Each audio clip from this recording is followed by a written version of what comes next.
Ako'y nagpapula ng karning baboy. Ayan. Sunod, ilalagay ko yung manok na hinimay-himay ko. Ayan.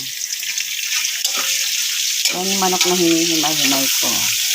Gisa-gisahan natin. Nahalo ko sa, sa karning baboy na pinatuyo ko. At ito na naman, si Inday din, magluluto ng pansit dahil sa birthday ni Ronald Villarta na aming amahan sa bahay ay birthday niya nung last May 1.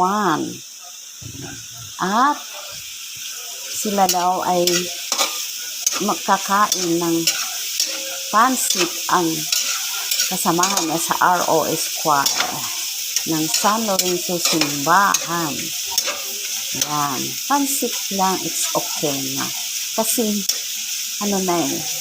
kalagitnaan na ng May. Siyempre, busy rin sila. Ayan.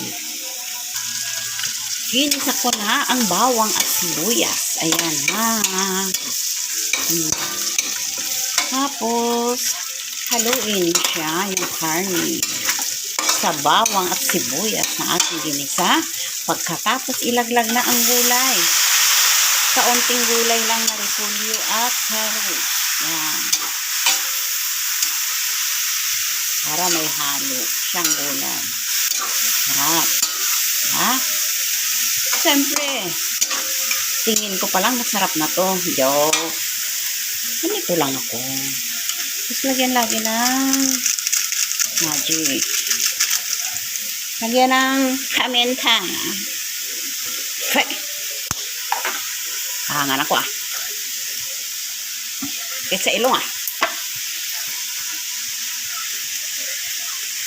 Kahit sa ilong. Lagyan ng toyo. Ayan.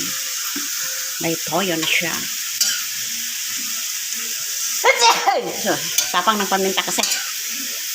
Pero pag ang paminta ng biniling palengke, Diyos ko, walang kaamoy-amoy. Parang dinurog na buto ng papaya. Kaya,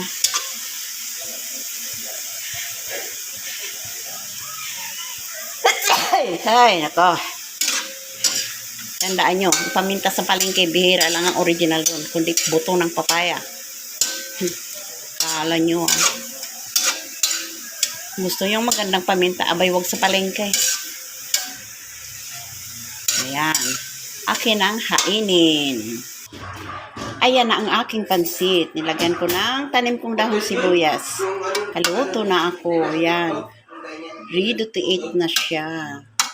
Pansit ang hapunan. Tapos may dahon sibuyas.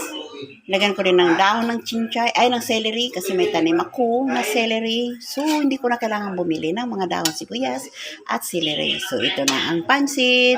Kain na tayo. Bye!